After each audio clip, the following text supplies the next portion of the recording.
आप देख रहे न्यूज़ 24। मैं हूं आपके साथ आशा झा।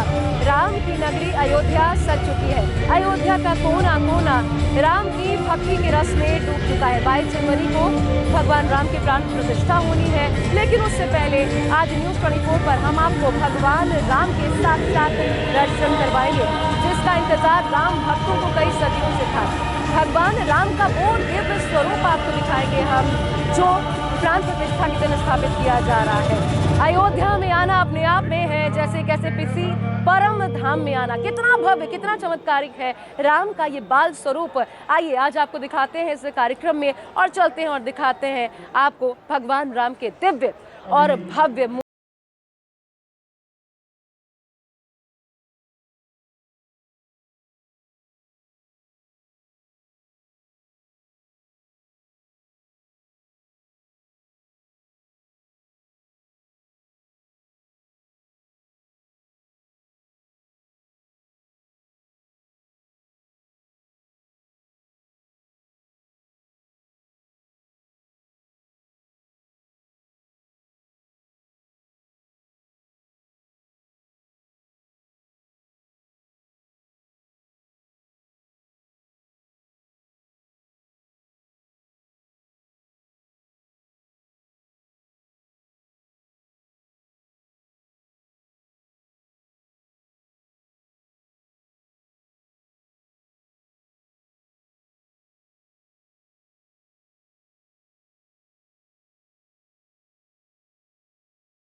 के लिए 500 सालों से राम भक्त इंतजार कर रहे थे, जिनकी एक झलक पाने को बेताब थे।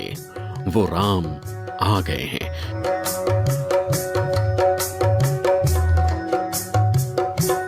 ये भगवान राम के बाल रूप मूर्ति की सबसे ताजा तस्वीरों में भगवान के बाल्यावस्था को दर्शाया गया है।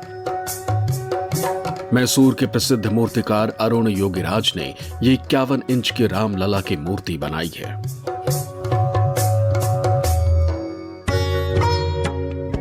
रामलला की मूर्ति में खास नक्काशी की गई है। तस्वीरों को गौर से देखें तो तस्वीर में भगवान राम के बाल्यावस्था को दिखाया गया है। साथ में मूर्ति में सनातन धर्म के चिन्हों को दर्शाया गया है। मूर्ति में शंख, गदा, स्वास्तिक, चक्र, भगवान गणेश की तस्वीर और ओम का चित्रण है। वहीं भगवान की आंखों को कमल नयन की तरह ही तराशा गया है।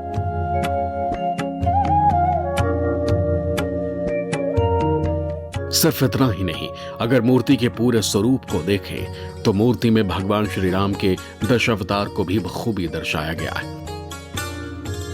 भगवान श्री राम के हाथों में कोदंड स्वर्ण धनुष है।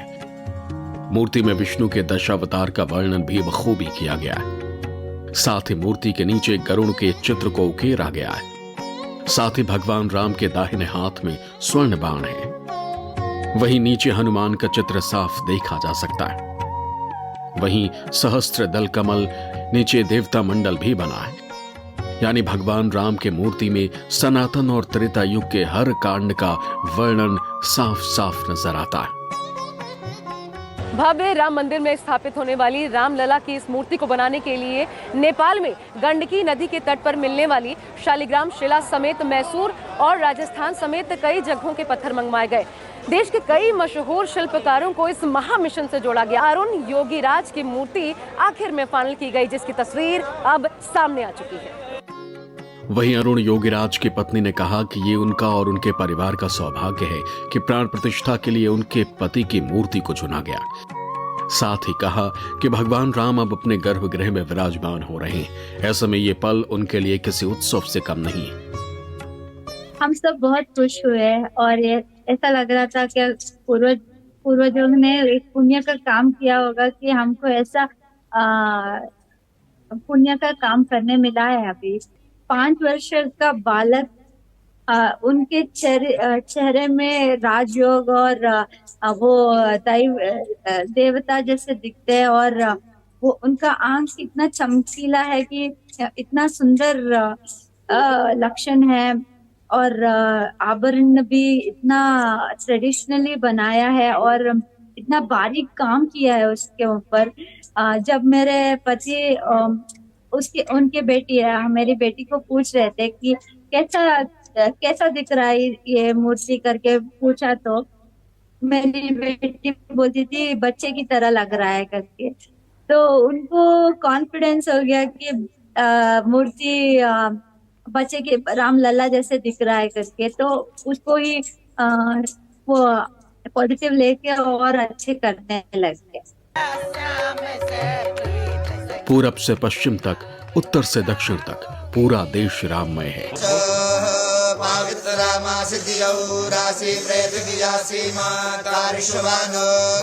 हर नगर, हर गांव, हर गली, हर चौक चौबारे पर प्रभु श्री राम के भजन गूंज रहे हैं।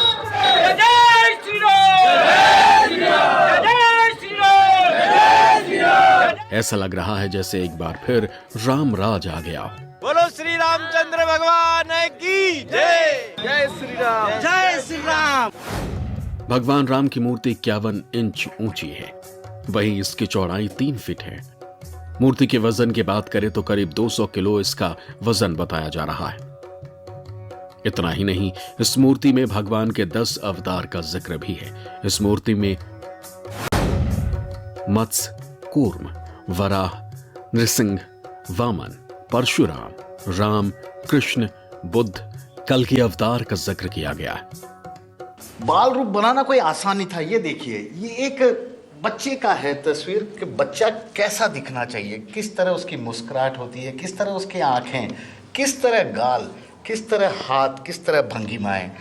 ये तमाम बातें थी जिन्हें तराशने के लिए या उसी तरह का कुछ दिखाने के लिए देश के 3 बड़े मूर्तिकारों को चुना गया। उसमें से जयपुर के सत्यनारायण पांडे भी एक हैं, जिन्हें यह सौभाग्य मिला कि अयोध्या में भगवान राम लला की प्रतिमा का निर्माण करना।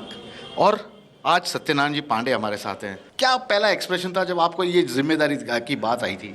ये जिम्मेदारी जब मिली तो मेरे कल्पना में भी नहीं था, विश्वास नहीं था कि मुझे बुलाया जाएगा। राम लला को अवतरित करना, एक बनाना वो एक अलग चीज़ है, सुंदर बनाना एक अलग चीज़ है, लेकिन अवतरित करने के लिए एक एक अंग का वर्णन जो हमने सत्संग के द्वारा सुना है वो वैसे अवतरित होने चाहिए।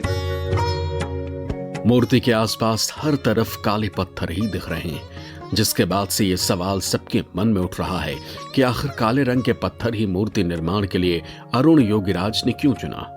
तो इसके पीछे जो तर्क दिया जा रहा है उसके मुताबिक पहली वजह, प्रभु श्री राम की मूर्ति काले पत्थर से नहीं बल्कि शालिग्राम से बनी है। शालिग्राम को भगवान विष्णु का स्वरूप माना जाता है। कई घरों में रोजाना इनकी पूजा भी होती है। आध्यात्मिक दृष्टि से उसकी अहमियत को देखते हुए शालिग्राम पत्थर का चयन हुआ। वहीं दूसरी वजह जो कई लोग बता रहे हैं उसके मुताबिक रामचरितमानस और वाल्मीकि रामायण में प्रभु श्री राम के श्यामल रूप का वर्णन है, इसलिए सफेद रंग के पत्थर से नहीं बनाए गए। भगवान राम के साक्षात दर्शन पाकर राम भक्त गदगद हैं।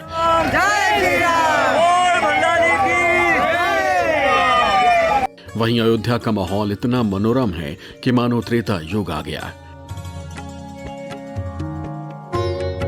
राम मंदिर की भव्यता देखते ही बन रही है। 22 जनवरी को पीएम मोदी भगवान राम के प्राण प्रतिष्ठा करेंगे। पूरी अयोध्या में उत्सव का माहौल है। ऐसा लग रहा है कि मानो 5 सदी के बाद राम कृपा बरस रही हो। शायद किसी ने कल्पना भी नहीं की होगी कि अयोध्या कभी इतना विकसित होगा, क्योंकि भगवान राम के आगमन के साथ ही अयोध्या का भी उद्धार हो गया। विश्व स्तरीय हवाई अड्डा, रेलवे स्टेशन, सड़क, चौक चौराहे सब बनकर तैयार है। बस इंतजार है 22 जनवरी का, जब भगवान राम का राज्याभिषेक होगा और प्रभु श्री राम अपने इस नए धाम में विराजेंगे। अशोक तिवारी, अयोध्या, न्यूज़ 24।